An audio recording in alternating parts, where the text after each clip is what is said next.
সবাই বলে এই হোটেলের ৩০২ নম্বর রুমটা খালি থাকে, কিন্তু আমি জানতাম না কেন।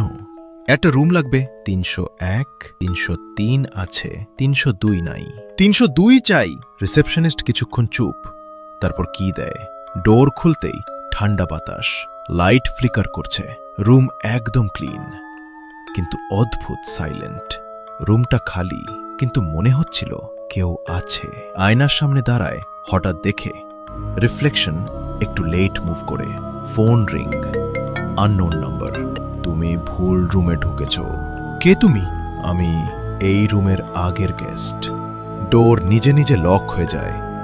Light off /on. দেয়ালে স্ক্র্যাচ মার্কস দেখা যায়। ওই রাতে বুঝলাম এই রুমটা কখনো খালি ছিল না। হোটেল স্টাফ ডোর খুলে দেখে শুধু মিররে লেখা রুম ৩০২ ইজ অকুপাইড।